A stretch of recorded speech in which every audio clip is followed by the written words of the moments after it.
இங்க ஒரு form setup வச்சிருக்கீங்க இல்லைங்களா? ஆமா. இதோட அமைப்பு என்னங்க? இது என்ன பர்பஸ்க்காக இந்த மாதிரி ஒரு ஃபார்ம் செட்டப் வச்சிருக்கீங்க? ஸோ இதோட அமைப்பு பார்த்தீங்கன்னா 25க்கு 30 வருங்க இந்த பார்ட்டிஷன் மட்டும்.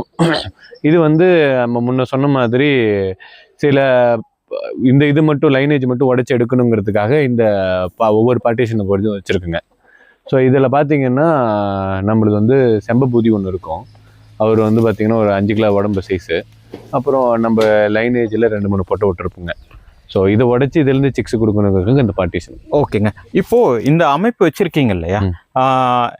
ஏன் வந்து பர்டிகுலரா இந்த மாதிரி ஒரு ரூம் செட்டப், இந்த மாதிரி ஒரு ஃபென்சிங் செட்டப், இந்த செட்டப்புக்கு என்ன காஸ்ட் இது பண்ணீங்க? அந்த மாதிரி கொஞ்சம் டீட்டெயிலா சொல்லுங்களேன். ஓகே. ஸோ இப்போ இந்த ரூம் செட்டப்புக்கு நான் சொல்லிடுறேங்க. ஸோ இந்த பார்ட்டிஷனில் இருக்கிற கோழிங்க வந்து அடையிறதுக்கு ஸோ இதில் போய் அடைஞ்சிக்குங்க. இந்த உள்ளே போய் இதுலேயே வந்து எக்லை பண்ணுறதுக்கும் நம்ம ப்ரொவிஷன் கொடுத்துருக்குறோம்.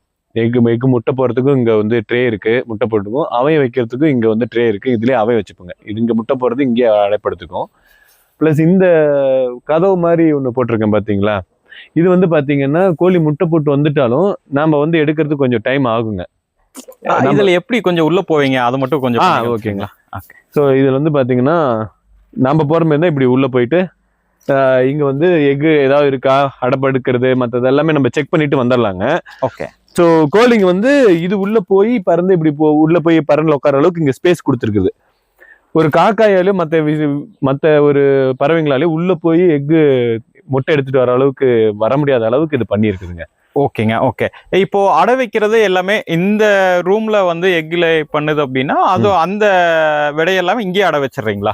ஆமாங்க, இங்கே தான் அடை வைப்போம். இங்கே அடை வச்சிருவோம். ஓகே. இந்த செட்டப்புக்கான சைஸ் என்ன வரும்? எந்த மாதிரி சைஸுங்க? ஓகே. இது வந்து 6க்கு 6ங்க. ஓகே. ஹைட் வந்து பார்த்தீங்கன்னா உங்களுக்கு 5 அடி. உங்களுக்கு இது வந்து பார்த்தீங்கன்னா ஸ்லோப் வந்து பார்த்தீங்கன்னா 1 அடி கூட வரும். 6க்கு 5 மாதிரி வருங்க. ஸோ 6க்கு 6 உள்கூட்டு. ஓகே. ஓகேங்க. ஓகே. ஓகே. ஸோ இதோட காஸ்ட் வந்து இப்போ இந்த ஹட்டுக்கு மட்டுமே காஸ்ட் உங்களுக்கு வந்து ஒரு 8000 ஆயிடுச்சுங்க. ஓகே.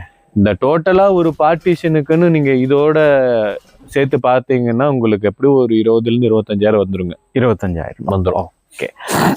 நீங்க இந்த ஹைட் கொடுத்துருக்கீங்க இல்லையா? 6 அடி சொல்லியிருந்தீங்க. ஏன் இந்த ஹைட் வந்து மெஷர் பண்ணிருக்கீங்க? 5 அடியில இருக்கு, 8 அடியும் போகும். நீங்க 6 அடி அப்படின்னு சூஸ் பண்றதுக்கு ஏதாச்சும் பர்டிகுலர் ரீசன் இருக்கு? இருக்குங்க. இப்போ 5 அடினா கொஞ்சம் ஈஸியா பறந்துருவாங்க. இதுவும் பறந்துரும் 6 அடிக்கு.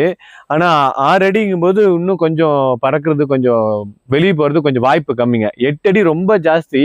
அது கொஞ்சம் காஸ்ட் ரொம்ப ஜாஸ்திங்க. விலை ரொம்ப அதிகமா ஒரு 8 அடி நீங்க போட்டீங்கன்னா. ஸோ அதனால ரெண்டுக்கும் பொதுவா 6 அடி போட்டோங்க. ஓகே.